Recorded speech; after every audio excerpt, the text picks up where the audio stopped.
Good morning mga buddy. Ang anohan natin ngayon ay magmamarinate tayo ng karne. Ang ituturo ko ngayon para sa mga estudyante na gustong magmarinate, gagamit tayo ng meat cook mismo o kaya Sprite. Ito salt, so toyo, paminta at saka bawang.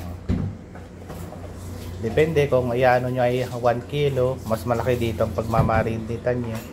Tapos kung halimbawa ay half kilo lang naman na karne, ang gagamitin lang natin na toyo ay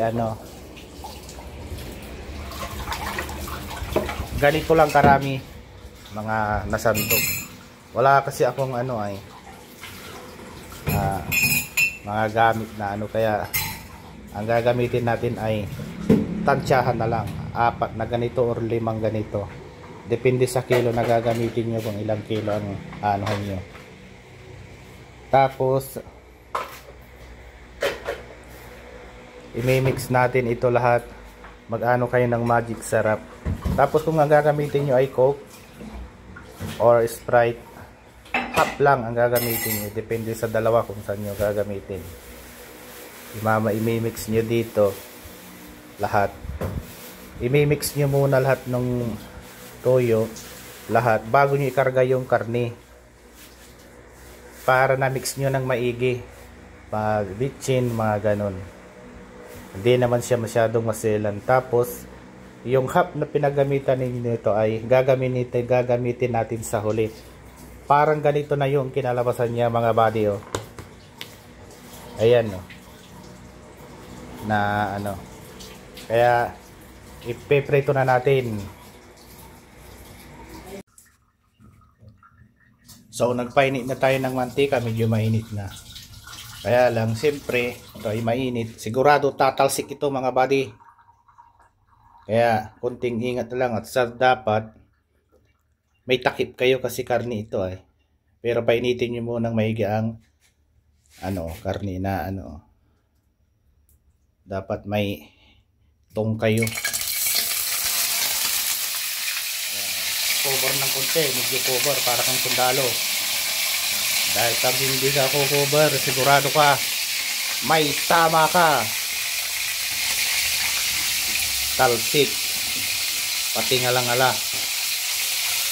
Kaya dapat ito ay nakahina lang yung apoy mga buddy, tamang lang. Saka dapat ito, depende sa inyo, kung hindi kayo nagmamadali, marinate nyo ng overnight, i-rep nyo. Tatakpan natin mga buddy at tumatalsik. Okay,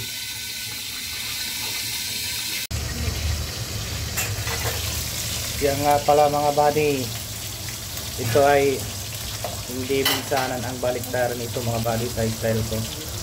Ang style ko kasi every 2 minutes ay binabali-baliktad ko siya. Hindi yung minsanan na baliktad, depende sa inyo, kasi pagka minsanan na baliktad mga buddy, matigas. Pero pagka ay magandang niya, yan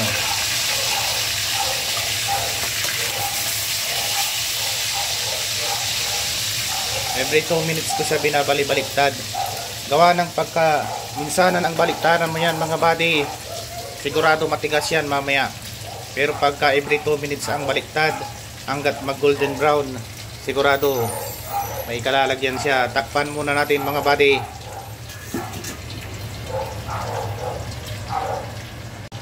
Okay mga buddy, okay na naman ito.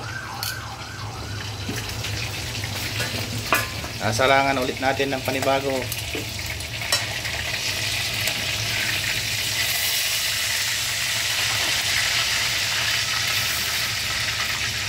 Ganito lang mga buddy ang niya.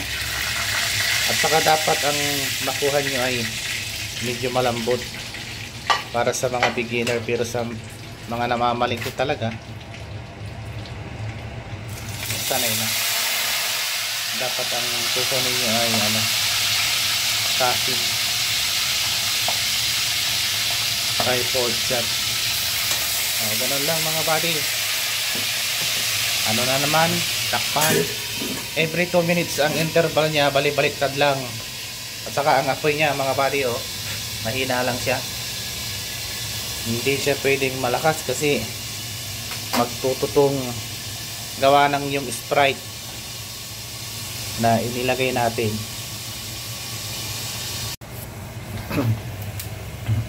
Ayan mga buddy, ito na yung pinakalas na nitrito. Tamang apoy lang ang ano yan, para hindi mangitim. Kasi mangingitim yan pagka masyadong malakas yung apoy niya. Na tamang ano lang mga buddy. At saka gagawin natin ay babawasan natin ang mantika. Depende sa inyo mga buddy, pwedeng bawasan, pwedeng hindi. Babawasan natin ito ng konti.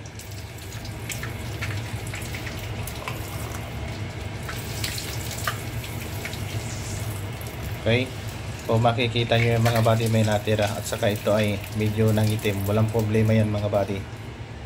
Hindi yan makaka-apekto sa panlasa ng ano mamaya. Then itiano natin yung pinagbabadan. Yung pinagbabadan natin kanina, kung maalala nyo ay pati yung Sprite or Coke na ginamit nyo na kalahati lang kanina nung nagbabad kayo, pwede nyo na rin ilagay. Then lalagyan natin ng konting magic sarap.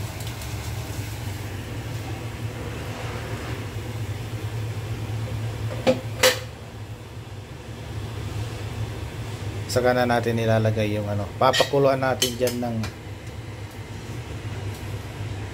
mga 30 minutes siguro mga buddy. Yan. O kaya ay depende sa akin kasi ginagawa ko, pinapatuyo ko siya ng konti, medyo malapot-lapot ang ano ko na ginagawa para manuno talaga yung lasa ng ano, pinagmarinitan nyo.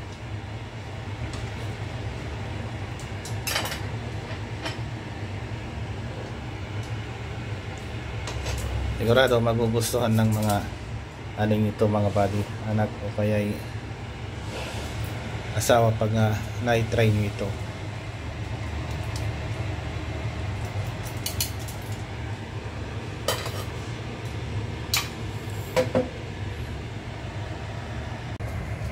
And then lalagyan natin mga buddy ng kunting ketchup.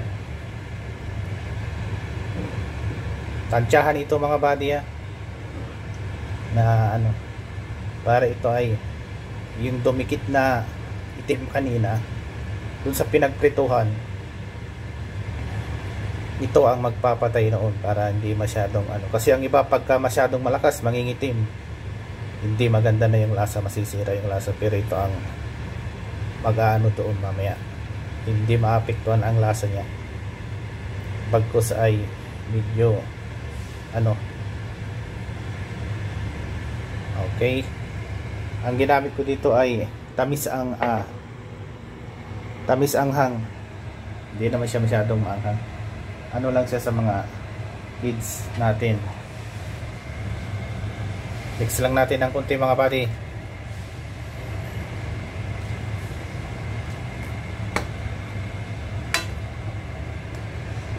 Para magmimix mamaya yan. And then ang gagawin natin ay tatakpan muna natin.